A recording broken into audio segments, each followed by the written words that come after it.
উত্তর দিনাজপুর জেলার রায়গঞ্জ লোকসভা কেন্দ্রে শনিবার বিশেষ চাহিদা সম্পন্ন ব্যক্তিদের জন্য সপ্তাহব্যাপী চিহ্নিতকরণ ও সহায়ক যন্ত্র বিতরণ শিবিরের আয়োজন করা হয়।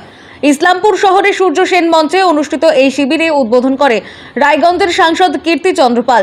রায়গঞ্জ লোকসভা কেন্দ্রের আওতায় থাকা 7টি বিধানসভা এলাকায় সপ্তাহব্যাপী এই শিবিরের আয়োজন করা হয়।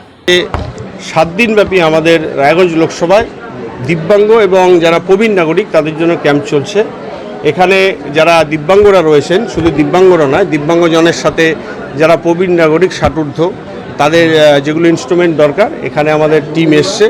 তারা ডাক্তারবাবু এসছে, ডাক্তারবাবু নিরীক্ষণ করছে। নিরীক্ষণ করার পরে যারা যেটা পাওয়ার যোগ্য তাদের সেইভাবে ফাইনালি ডিসিশন হবে। তারপরে তাদেরকে কাগজও দেওয়া হচ্ছে। আগামী দিনে আমরা আবার একটা ডিস্ট্রিবিউশন ক্যাম্প করে আমরা আবার আজকে যারা এখানে নিরীক্ষণে যাদের সার্টিফিকেট দেওয়া হচ্ছে তারা আবার এখানে আসবেন।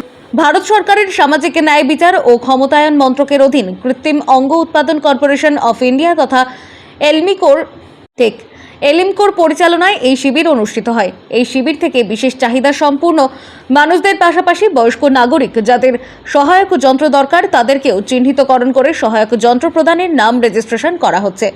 পরবর্তীতে প্রত্যেককে ডেকে তাদের প্রয়োজনীয় সামগ্রী হাতে তুলে দেওয়া হবে বলে খবর।